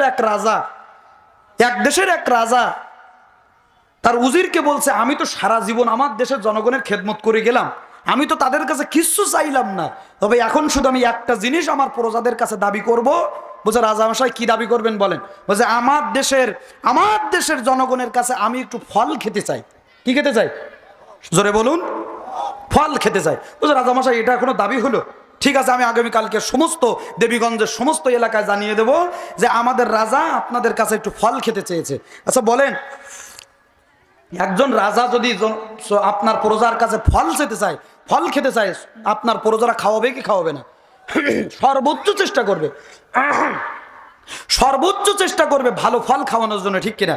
পরের দিন আমার ভাইরা, এরকম মাঠের ভিতরে আয়োজন করা হলো স্বয়ম্বর সভা। সবাই যে যার মতো সাধ্য মতো আপেল, আঙ্গুর, বেদানা, কমলা, নাশপাতি, দামি দামি ফল নিয়ে এসেছে রাজামশাইকে খাওয়াবে বলে। এখন ওই এলাকার সবচাইতে নাম করা দুই সিটার ছিল। কি ছিল? সিটার ছিল। ওরা বলছে, দোস্ত, এক দোস্ত আর এক দোস্তের বল দুই সিটার, বলছে, দোস্ত সবাই দামি দামি ফল নিয়ে যাচ্ছে, আমরা আর অত দামি দামি ফল নিয়ে যাব না, কারণ সবাই নিয়ে যাচ্ছে, এর ভিতরে দামি ফল নিয়ে কী লাভ হবে? একটা কাজ করি, তুই একটা ডাব নে আর আমি একটা কাঁঠাল নিই। কি নি বলেন? একটা ডাব আর একটা কাঁঠাল। দেখ, সবাই আপেল, আঙ্গুর, বেদানা, কমলা, লেবু নিয়ে যাচ্ছে, ওই জায়গায় যদি আমরা ডাব আর এই কাঁঠাল নিয়ে যাই, আমাদের মান-ইজ্জত থাকবে? বলছে, দোস্ত দেখবি সব চাইতে আমাদের সুনাম হবে বেশি। বলছে, কিরকম? বলছে, হ্যাঁ দোস্ত চল, বিশ্বাস না আমার বুদ্ধিটা তুই নিয়ে দেখ, যে কথা সেই কাজ। আমার ভাইরা, পরের দিন মাঠের ভিতরে সমস্ত মানুষগুলো তাদের দামি দামি ফলগুলো একত্রিত করেছে, আর এই দুই সিটার একটা নিয়েছে ডাব আর একটা নিয়েছে কাঁঠাল, নিয়ে এসে ওই ফলের এক কোনায় এরা দুইজন রেখে দিয়েছে। রাজামশাই যখন তার মূল চেয়ারে রাজের আসনে যখন বসছে, যে আমার প্রজারা আমাকে কেমন ভালোবাসে, আমার জন্য কেমন ফল নিয়ে এসেছে, আমি একটু দেখতে চাই। রাজা যখন বসেছে দেখে মাশাআল্লাহ সব দামি দামি আপেল, আঙ্গুর, বেদানা, নাশপাতি, কমলা, দামি দামি ফলগুলো সব সাজানো রয়েছে। হঠাৎ করে রাজামশাইয়ের নজর গেছে যে এক কোনায় এতিমের মতো একটি ডাব এবং একটি কাঁঠাল পড়িয়াছে। কথা কি বোঝা যায়? কি পড়িয়াছে? রাজামশাই কিচ্ছু জিজ্ঞাসা না করে বলছে এই কাঁঠালালাকে আর ডাবালাকেটা, এই কাঁঠালালাকে আর ডাবালাকে। তখন যেটা একটু বুদ্ধিমান ও বলছে দোস্ত দেখেছিস তো সবাই দামি দামি ফল নিয়েছে, কারোর কথা বলিনি, সর্বপ্রথম আমাদের কথা বলছে। দোস্ত সত্যি তোর মাথায় বুদ্ধি আছে, কারোর কথা না আমাদের কথা বললো। হ্যাঁ বুদ্ধি থাকা লাগে। রাজামশাই বলছে, উজির বলছে এই ডাবালাকে আর কাঁঠালালাকে, ওই দুইজন ওখানে হুজুর হুজুর আমরা দুজন চলে এস। রাজামশাই উজিরের কানে কানে বলছে এদের স্পেশাল রিমান্ডে আয়না ঘরের ভিতর ঢুকাই, আজকের ওটি স্পেশাল কায়দায় আপ্যায়ন করবি। আমার এই দামি স্বয়ম্বর সবাই এত দামি দামি ফলের মাঝখানে এই কম দামি ডাব আর কাঁঠাল নিয়ে এসে আমার এই আয়োজন যারা লণ্ডভণ্ড করে দিয়েছে, এদের বিচার আজকের ওটি স্পেশাল কায়দায় হবে। উজির বলছে এই চলে এস। তখন দুইজন যখন চলে আসছে বলছে তোমাদের আপ্যায়ন একটি স্পেশাল কায়দায় হবে। তখন ওরা যেটা চালাক ও বলছে দোস্ত দেখেছিস তো দেখ আজকের রাজপ্রাসাদের আয়োজন যে কোন কায়দায় হবে, আমোদে মোটামুটি আটকান হয়ে গেছে। এখন ওই রিমান্ডের আয়না ঘরের ভিতরে নিয়ে ডাবলার বলতেছে লুঙ্গি উঁচু কর। তখন ও বলছে আল্লাহ এ যাবৎকাল শুনিয়েছে মানুষ খায় মুখ দে, আজকের কি আমার পেছন দিয়ে খাওয়াবে না? এটা রাজদরবারের নিয়ম কি এই নাকি? বলছে লুঙ্গি উঁচু করবো কেন? তো বলছে লুঙ্গি উঁচু কর, তারপর বুঝতে পারবি যে কোন কায়দা থেকে আপ্যায়ন করা হয়। ভাইরে আমার, তখন উজির বলতেছে এই পাইক পেয়াদা যারা আসিস, এত বড় সভাসদগুলো যে নষ্ট করলো, সভাসদগুলো যে নষ্ট করলো, রাজার এই সম্মানীয় মজলিস যে নষ্ট করেছে, ওর ডাব নিয়ে এসে এত বড় অপমান করার সাহস দিল কে? ওর ডাব ওর পাশা দিয়ে ঢুকুই দে। এখন এ তামোটে লুঙ্গি উঁচু করবে না, আর এরা তামোটে শুনবে না। জোর করে ধরে লুঙ্গি উঁচু করে ওই ডাব ওর পেছনের রাস্তা দিয়ে ঢোকানোর চেষ্টা করতেছে। আচ্ছা বলেন ও কি জীবনে ওই জায়গাতে ঢোকে? কারণ এ তামোটে ঢুকতিস না, ওরা তামোটে শুনতিস না। ভাইরা আমার রক্ত ফেঙ্কি দিয়ে বেরোচ্ছে, আর যার পেছন দিয়ে ডাব ঢোকাছে খিলখিল করে হেসটিছে। এখন যে আর এক দোস্ত আর এক বাটপাত তো পাশে দাঁড়াই আছে, ও খালি ওর মুখের দিক তাকাইতেছে আর চোখ দিয়ে গড় গড় করে পানি পড়তেছে। বলছে আল্লাহ এ কি অবস্থা? এখন ইয়ে চিন্তা করতেছে আল্লাহ এর এই ডাব দিচ্ছে, রক্ত ফেঙ্কি দিয়ে বেরোচ্ছে, এর এই জ্বালা যন্ত্রণা, তুই না কাইন্দি হাসছিস কেন? এখন দোস্তর কানে কানে বলে দোস্ত কি ব্যাপার রে, তোর যে কায়দায় ডাব দেওয়ার চেষ্টা করতেছে আমার দেখিতে আমার কলজে শুকিয়ে যাচ্ছে, তা তুই না কাইন্দি তুই হাসছিস কেন? বলছে দোস্ত হাসটিছে কি আর সাদে, হাসটিছে কি আর সাদে, আমার এই তিলা ডাব ছোট ডাব, তাই যদি আমার এই হয় আমি চিন্তা করতে তোর জন্য কাঁঠাল বুড়ি আছে। কথা কি বোঝা যায়? কথা কি বোঝা যায়? আমার ভাইরা, আমার বন্ধুরা, আজকের 15টা বছর ধরে আমাদেরকে যারা ডাব দেওয়ার নামে রিমান্ডে নিয়েছো, অবৈধ মামলা দিয়েছো, আয়না ঘরের মধ্যে আমাদের স্ত্রী সন্তানের মুখ না দেখতে দিয়ে আমাদেরকে 8 বছর 12 বছর রিমান্ডে নিয়ে রেখেছো। আল্লাহর কসম করে বলি তোমাদের জন্য ইনশাআল্লাহ সামনে কাঁঠাল অপেক্ষা করতেছে। কথা বলতে হবে ঠিক কিনা? আমরা তো এখনো পালাইনি, আমরা তো এখনো পর্যন্ত পালাইনি। তোমরা বলেছিলে 71-এর রাজাকার এই মুহূর্তে বাংলা ছাড়, একটি রাজাকার কি বাংলা ছেড়ে পালিয়েছে? আপনারা পালিয়েছেন কেন? আপনাদের নামে কোনো মামলাও হয়নি, কোনো হামলাও হয়নি, কোনো থানায় আমরা এখনো গায়েবী মামলা দায়ের করিনি। আপনি ইন্ডিয়ায় পালাইছেন কেন? আপনি ইন্ডিয়ায় পালাইছেন কেন? তার মানে আপনি দোষী বিধায় ইন্ডিয়ায় যেয়ে পালিয়েছেন। কারণ আল্লামার ভবিষ্যৎবাণী কোশ্চিন কালেও মিথ্যা হতে পারে। আরো জোরে বলেন পারে? পারে না। মামলা দেওয়ার অভিযোগ দায়ের করলো, পয়গম্বর দাউদ আলাইহিস সালাতু ওয়াস সালামের কাছে যাবে, তখন এই 4 জন বিচারক চিন্তা করলো যে আমাদের নামে যদি অভিযোগ দেয় তাহলে আমাদের এই পদ তো থাকবে না, সুতরাং এই মেয়ে দাউদ পয়গম্বরের কাছে যাওয়ার আগে আমরা যে তার নামে মামলা দায়ের করব। কথা কি বোঝা যায়? মুসলমান ভাইরা আমার, এবার এই চারজন বিচারক ওই এলাকার চারজন যুবকদেরকে সাক্ষী বানিয়ে এই চারজন বিচারক পয়গম্বর দাউদ আলাইহিস সালাতু ওয়াস সালামের দরবারে হাজির। ও পয়গম্বর, দেবীগঞ্জ এলাকার কালীগঞ্জ বাজারে অমুক মহিলা সুশ্রী সুন্দর দেখতে, এই মহিলা এলাকার যুবকদের চরিত্র নষ্ট করে দিতেছে, এলাকার যুবকদের চরিত্র হরণ করতেছে তার রূপ যৌবন দেখিয়ে। ও পয়গম্বর, এই যে চারজন সাক্ষী আমরা হাজির করেছি, ওই মেয়ের নাম ধরে তার পিতার নাম দিয়ে পয়গম্বর দাউদ আলাইহিস সালাতু ওয়াস সালামের কাছে মামলা দায়ের করলো। পয়গম্বর শুধু তাই এলাকার যুবকদের চরিত্র নষ্ট না, এত বড় খারাপ, এত বড় দুশ্চরিত্রা, এত বড় চরিত্রহীনা মহিলা, এই মহিলা তার বাড়িতে একটা পোষা কুকুর আছে, মহিলার বয়স হয়ে গেছে, মেয়ের বয়স হয়ে গিয়েছে, এখনো পর্যন্ত বিয়ে করে না। সে বিয়ে না করে তার নিজের যৌন বাসনা, নিজের শারীরিক চাহিদা, তার বাড়ির একটি পোষা কুকুর আছে, এই কুকুরের সাথে সে তার নিজের শারীরিক চাহিদা পূরণ করে। জোরে চিৎকার দিয়ে বলুন নাউজুবিল্লাহ। আঙ্গুর ফল না খেতে পারলে কি হয়? জোরে বলেন কি হয়? টক হয়। কথা কি বুঝতে পারতেছেন তো? কথা বুঝতে পারতেছেন তো? আগের মামলা আর এই মামলা একই মামলা। কতক্ষণ ঠিক কিনা ভাইরা আমার? পয়গম্বর দাউদ আলাইহিস সালাতু ওয়াস সালামের কাছে মেয়েটার নামে অবৈধ জিনার মামলা দায়ের করা হলো। আর এলাকার যুবকদের চরিত্র হরণ করার, চরিত্র নষ্ট করার দুইটা মামলা ধারা দিয়ে তা মহিলার নামে মামলা দায়ের করা হলো। ভাইরা আমার, দাউদ পয়গম্বর তার রাষ্ট্রের আমার ভাইয়েরা সেনাবাহিনীদেরকে পাঠিয়ে ওই মেয়েটাকে গ্রেপ্তার করে নিয়ে আসলো।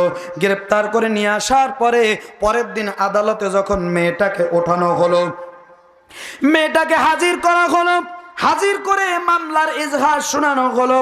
ও মেয়েরে, তোমার বিরুদ্ধে মামলা দায়ের করা হয়েছে, এলাকার যুবকদের চরিত্র নষ্ট করতেছ, তোমার বাড়ির পোষা কুকুরের সাথে তুমি তোমার যৌন বাসনা, তুমি তোমার শারীরিক চাহিদা পূরণ করেছো, এই অভিযোগ তোমার নামে দায়ের করা হয়েছে। এই চারজন বিচারক তোমার নামে মামলা দায়ের করেছে। মেয়েটা তাকিয়ে দেখে, যাদের কাছে আমি বিচার নিয়ে গিয়েছিলাম সেই সমস্ত বিচারকেরা যাদের নামে আমি মামলা দেব, উল্টে তারা আমাদের নামে মামলা দিয়েছে, আমার নামে মামলা দিয়েছে। জোরে চিৎকার দিয়ে বলুন নাউজুবিল্লাহ।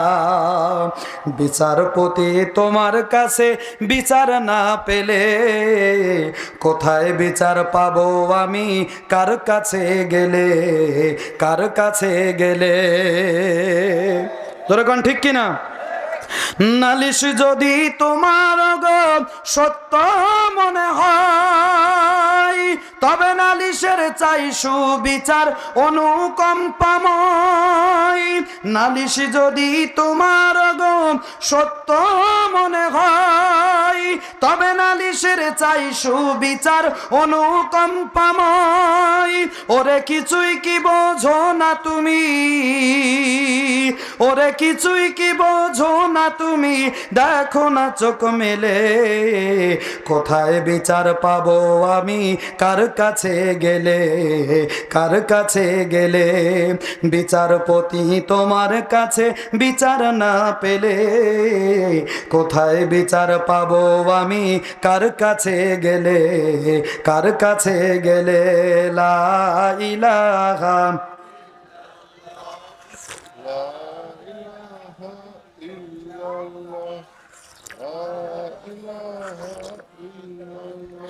লা ইলাহা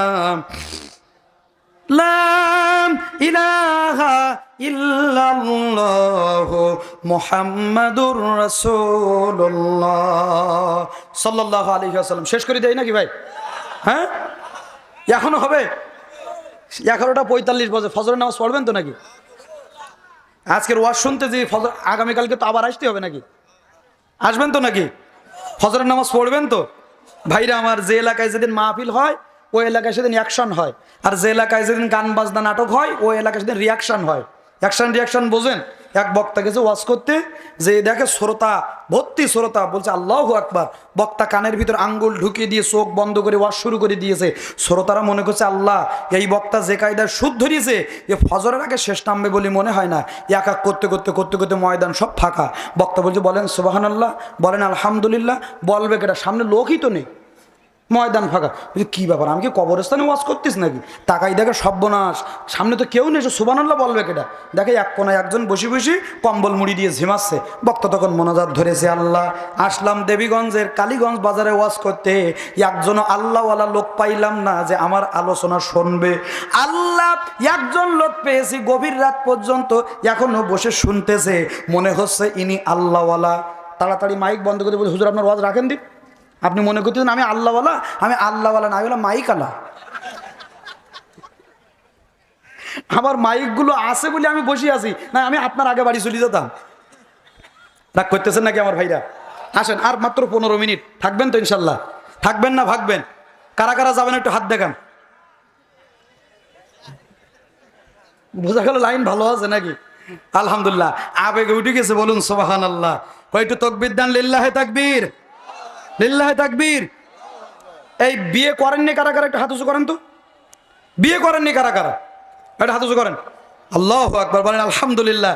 এই যুবক ভাইরা যারা বিয়ে করেননি, আপনারা একটু সর্বপ্রথম একটু তাকবীর দেবেন, সর্বপ্রথম তাকবীর দেবেন, লিল্লাহে তাকবীর, লিল্লাহে তাকবীর।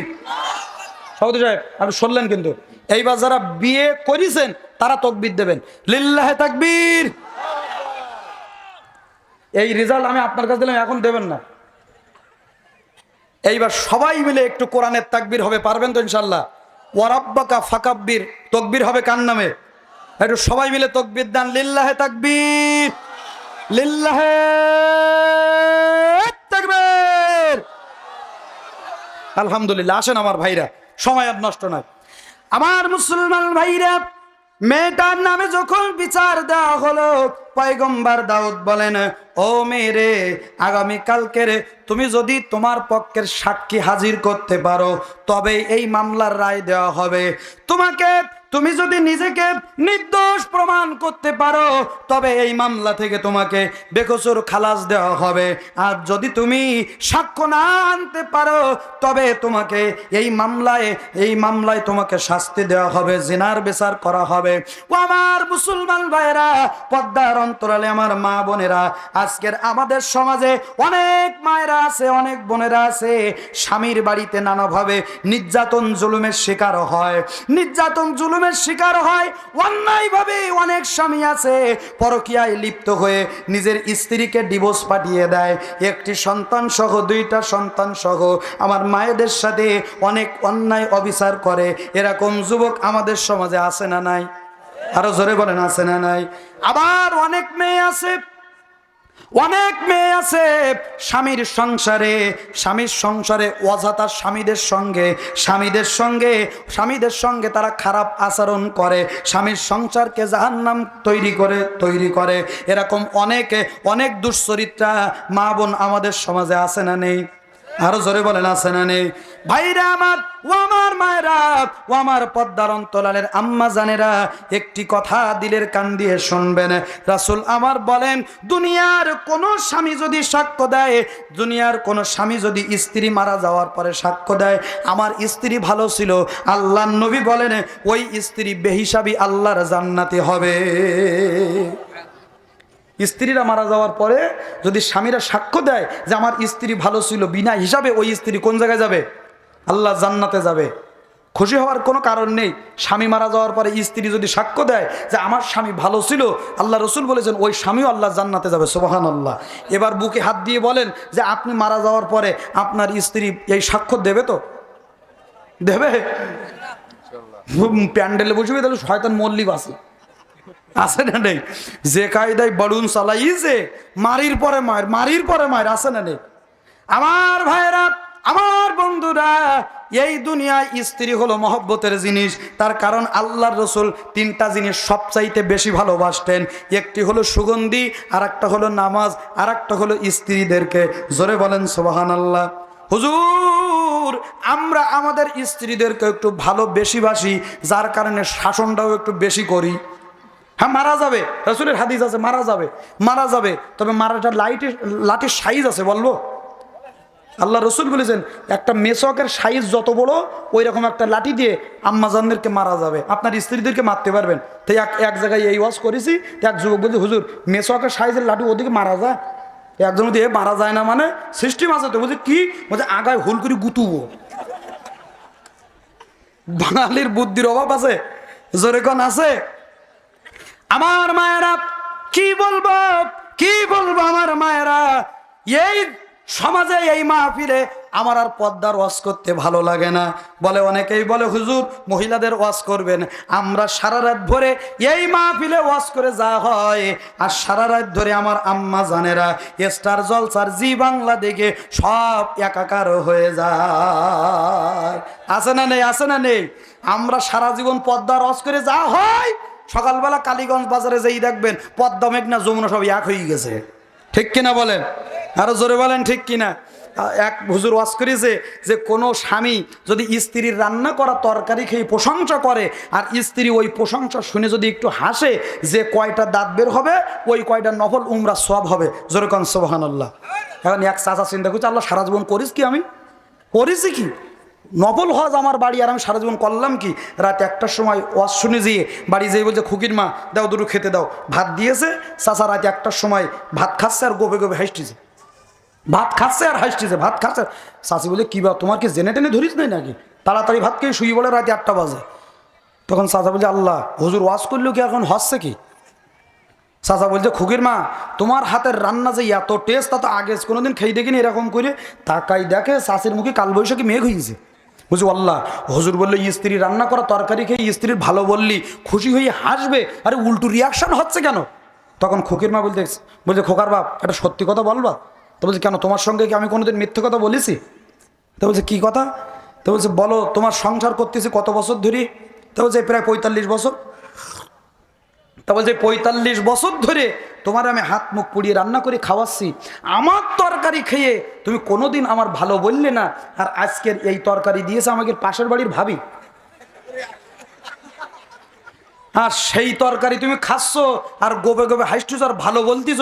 সত্যি করে বলো এই ভাবির সাথে তোমার কি সম্পর্ক আছে? তাহলে আমরা কোন দিকে যাবো বলেন? আছে না নেই? আছে না নেই? আল্লাহর নবী বলেন স্বামী আর স্ত্রীর সম্পর্ক জান্নাতের সম্পর্ক। রাসূল বলেন স্বামী আর স্ত্রী রাত্রের বেলা মহব্বত করে ভালোবেসে যখন দুইজন গল্প করে, দুইজন যখন মিসকি মিসকি হাসে, আমার আল্লাহ স্বয়ং আসমানে বসে ফেরেশতাদেরকে নিয়ে হাসাহাসি করে। আর জোরে বলুন সুবহানাল্লাহ। আর আমাদের যদি একটু কোনোদিন ঝগড়া হয়েছে, একটা দক্ষিণ মেরু একটা উত্তর মেরু, ঠিক কিনা? আমার বাপের বাড়িতে খাট নিয়ে আসি, আমার বাপের বাড়িতে ফ্রিজ নিয়ে আসছি, আমার বাপের বাড়িতে এই ড্রেসিং টেবিল নিয়ে আসছি, নিয়ে আসছি তা নিয়ে আসছি, আর একটু ঝগড়া হতে বললো না, আমার সঙ্গে কথা বলবো না তোর সাথে কথা, ওই দিক ফিরে আছে।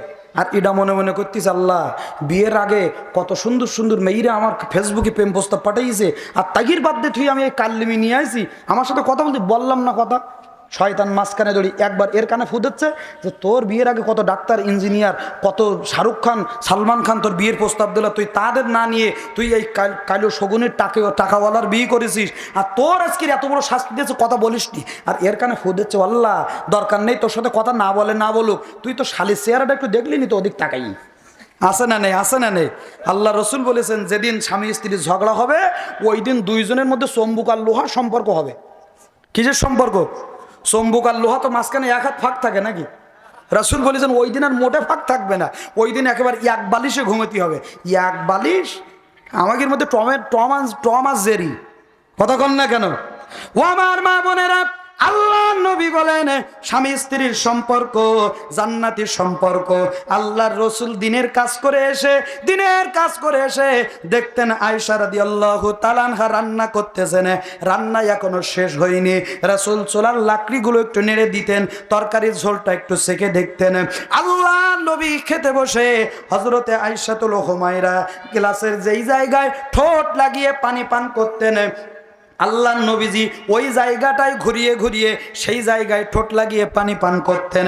আল্লাহর নবী যেখানে ঠোঁট লাগিয়ে পানি পান করতেন, হযরতে আয়েশাতুল হুমায়রা সেই জায়গায় ঠোঁট লাগিয়ে পানি পান করতেন। এই আমলটা করবেন, স্বামী স্ত্রীর মহব্বত বেড়ে যাবে। বলবেন হুজুর এই আমল করতে আমাদের অসুবিধা নেই, এক জায়গায় এক গ্লাসে পানি খাবো, কোনো অসুবিধা নেই। হুজুর খাবো কোন কায়দায়? আমার বাড়িওয়ালা গনিগুল এখনো ছাড়তে পারল না।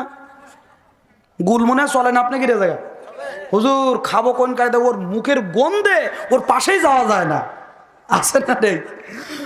আর মা বোনেরা বলে হুজুর আমাদেরও তো এক গ্লাসে পানি পান করতে অসুবিধা নেই, কিন্তু 5 টাকা দামের সাইকেল বিড়ি এমন কায়দায় খাইয়েছে ওর পায়খানা পর্যন্ত গন্ধ হয়ে গেছে। আছে না নেই? আছে না নেই? আমার ভাইয়েরা রাগ করেছেন মনে হয়, অসুবিধা হচ্ছে? আসেন শেষ করে দেই। ভাইরা আমার, আদালতে আল্লাহর কোরআন দিয়ে বিচার হবে, মনে আছে তো আপনাদের? ন্যায় যদি প্রতিষ্ঠা হয়, ইনসাফ যদি প্রতিষ্ঠা হয়, এই সমাজে ধনী বলেন, গরিব বলেন, মন্ত্রী বলেন আর কামলা বলেন, সবাই তাদের সমান অধিকার এককভাবে পাবে।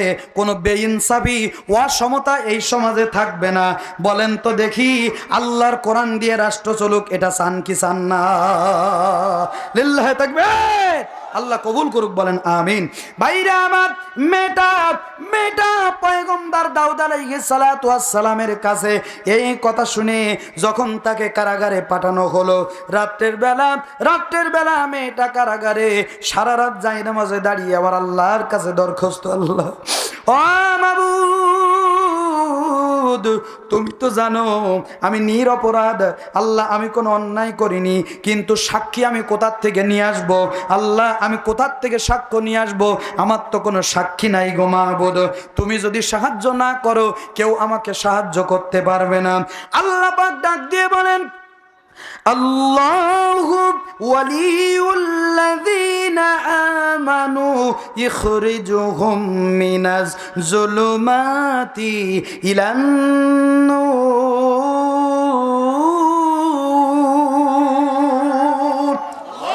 আমার আল্লাহ ডাক দিয়ে বলেন, আল্লাহু ওয়ালিউল্লাযীনা আমানু, যারা আমি আল্লাহর উপরে ঈমান আনবে এবং আমি আল্লাহকে যারা অভিভাবক মানবে, এদেরকে যদি মিথ্যা মামলা দিয়ে এদেরকে যদি জেলখানায় গ্রেফতার করে বন্দী করা হয়, এই অন্ধকার থেকে ইখরিজুহুম মিনাজ যুলুমাতি ইলান নূর, এই অন্ধকার থেকে মিনাজ যুলুমাতি ইলান নূর, আলোর পথ দেখানোর দায়িত্ব, জামিন দেওয়ার দায়িত্ব দুনিয়ার কেউ না গ্রহণ করুক, স্বয়ং আমি আল্লাহ গ্রহণ করলাম।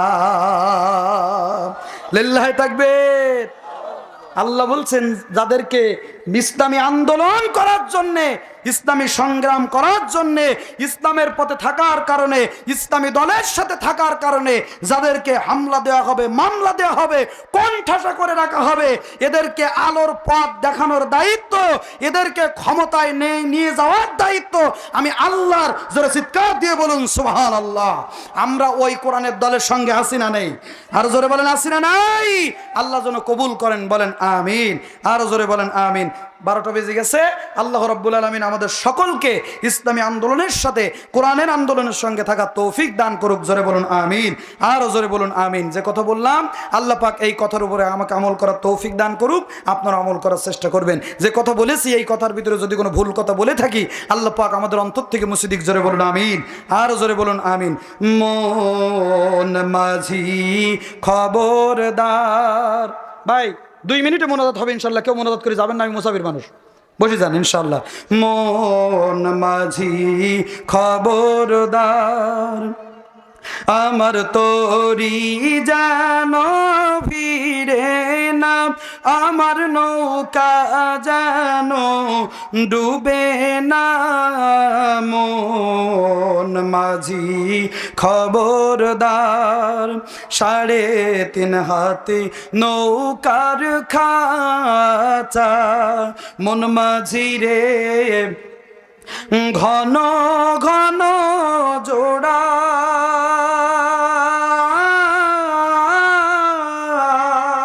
সেই নৌকা খান বাইতে আমার যে মন মাঝি রে খর হইল গোড়ারে মন মাঝি খবরদার আমার তোরি জানো ভিড়ে না আমার নৌকা জানো ডুবে না মন মাঝি খবরদার।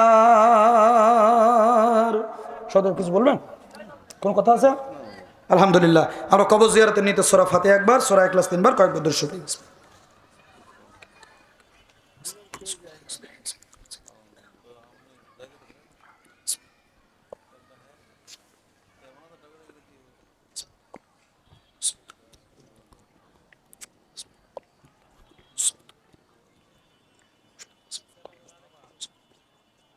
اللهم صل على محمد.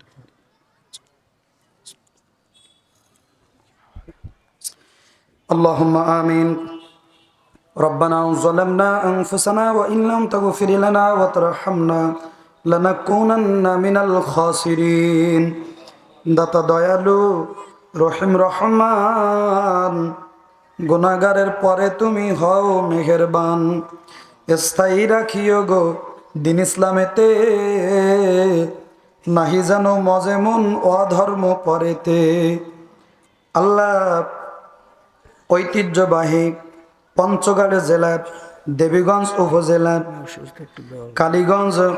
কালীগঞ্জে বাজার জামে মসজিদে ময়দানে আয়োজিত আজকের এই তাফসিরুল কোরআন মাহফিলে আল্লাহ, আমি অদম গুনাহগার এই গভীর রজনীতে তোমার একঝাঁক মুহিব্বিন বান্দা বান্দিদেরকে নিয়ে গুনাহগার গভীর রজনীতে দুখানা হাত তোমার রহমতের দপ্তরে বাড়িয়ে দিয়েছে আল্লাহ। আল্লাহ, মেহেরবানি করে আমাদের হাত দুখানা এ মাহফিল তুমি কবুল করে নিয়ে নাও। আল্লাহ তাআলা, খাস করে এ মাহফিলের আয়োজন যারা করেছেন আল্লাহ তুমি কবুল করো। রব্বুল আলামিন, বক্তারা যারা এসেছেন বলার জন্য আল্লাহ কবুল করো। আল্লাহ, যখনই তোমার কাছে দুখানা হাত বাড়িয়ে দেই মনে পড়ে যায় আমাদের জনম দুঃখী মায়ের কথা রে আল্লাহ। আল্লাহ, আমাদের চোখের সামনে ভেসে ওঠে আমাদের আব্বার ছবিখানা। মাবুদ, এখান থেকে 10 বছর আগে আব্বা মারা গেছে আল্লাহ, 5 বছর আগে মা মারা গেছে আল্লাহ। মোনাজাতে দুখানা হাত তোমার কাছে বাড়াইলে মা যেন মনে হয় সামনে দাঁড়িয়ে রয়েছে আল্লাহ, মনে হয় আব্বা সামনে দাঁড়িয়ে রয়েছে আল্লাহ। আল্লাহ, 10 মাস 10টা দিন গর্ভের মধ্যে জায়গা দিয়ে আল্লাহ যে কষ্ট সহ্য করেছে, বালতি বালতি রক্ত জমিনে ঢেলে দিয়ে 32টা নাড়ি ছিঁড়ে জমিনের মুখ আমাদের মা দেখিয়েছে আল্লাহ। আল্লাহ, রক্ত মাখা মুখে চুমা দিয়া মা 10 মাস 10 দিন গর্ভে ধারণের তামাম দুঃখ কষ্ট ভুলে গিয়েছিল আল্লাহ। 2.5 বছর বুকের তাজা রক্তগুলা দুধে পরিণত করে পান করিয়েছে। 5টা বছর 2টা হাত দিয়ে মা সুইপারের কাজ করেছে আল্লাহ। ওই জনম দুঃখিনী মা এ দুনিয়ার জমিন থেকে যাদের বিদায় নিয়েছেন রে আল্লাহ, আল্লাহ মেহেরবানি করে তাদের মার কবরগুলো তুমি জান্নাত বানাইয়া দাও আল্লাহ। মাথার ঘাম পায়ে ফেলে যে আব্বা নিজে না খেয়ে নিজে না পড়ে আমাদের লেখাপড়া শিখিয়েছে আল্লাহ, জীবনে ভালো একটা কাপড় পরিনি, নিজে ভালো কিছু খাইনি আল্লাহ। ওই জনম দুঃখী আব্বা দুনিয়ার জমিন থেকে যাদের চিরবিদায় নিয়েছেন আল্লাহ, মেহেরবানি করে আব্বার কবর তুমি জান্নাতের বাগান বানাইয়া দাও। আল্লাহ তাআলা আমাদের তামাম জীবনের সব নেকিগুলা আমাদের আব্বা মার আমল নামায় দিয়ে দাও, আর তাদের তামাম গুনাহগুলো আমাদের ঘাড়ে চাপাইয়া দাও। আল্লাহ, এরপরে আমাদের আব্বা মায়ের কবরে তুমি আযাব দিও না গো মাওলা। আল্লাহ, দাদা দাদি, নানা নানি, খালা খালু, ফুফা ফুফি, ভাই বোন, নিকটাত্মীয় দূরাত্মীয় যারা হারিয়েছেন, আল্লাহ তাদের কবরগুলো তুমি জান্নাত বানাও।